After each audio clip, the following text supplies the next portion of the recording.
I will present an abstract on whether CRT can be applied in patients with heart failure and intermediate low ejection fraction, showing a tendency to a benefit, which was a clinical trial, Miracle EF, which was interrupted, unfortunately, because of poor recruitment.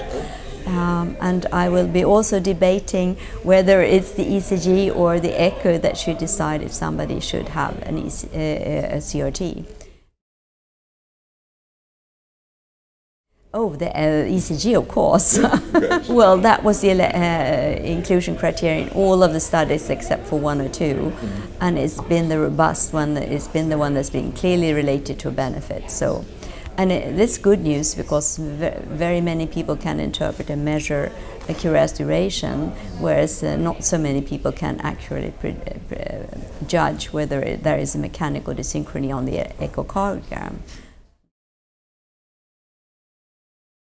What it should do is actually having more referrals, and that is one of the things that we are sensitive to, us working in university settings, because we need the referrals. The ones generalists, private cardiologists, they see their patients, they take the ECG, they notice, oh, QRS is widening, there's left bundle branch block.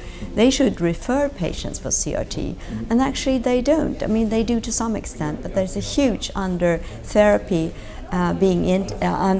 utilization of therapy, and that was just shown by Niraj Varma in a very huge registry from one of the manufacturers in the United States, in fact. I think that there's a huge gap between the very well-educated doctors that go to these kind of meetings and the other ones that say, well, I do as I've always done, and CRT and ICD, that's very expensive, I won't refer my patients for that. And so it's a unity of everybody, what we call the path, patient path across all levels of care. That has to be streamlined in a better way. So we're actually working on that in Stockholm. We're having a huge heart failure improvement program inside of Stockholm, trying to make everybody work in the same direction. I think what many people who see a lot of patients want is actually find out about the area that they are not particularly working in.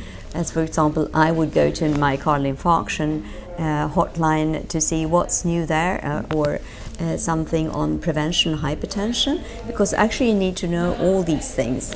I think many cardiologists to date, especially the ones in university hospitals, are very focused to their small area of interest where they get their referrals, where everybody asks for their advice. But it's very hard to keep up with what's new in all the other areas, and this is an excellent opportunity, of course. I think its reimbursement system is very different. That's a huge divider, I think, between the two continents, because here it's mainly socialized medicine. There is some private, but money is not an incentive, and especially us in the Nordic countries, we believe that we are better judges of when an intervention is supposed to be made when we are outside of having some financial reimbursement to us personally. But I think that professional-wise in later years there's been a lot of guidelines, task forces, things that have been written commonly between the European Society of Cardiology, HRS, AHA, ACC, and that's very good because the same studies apply and the same principles could apply, although perhaps oriented a little bit more towards the United States and Europe. So that kind of collaboration has increased immensely.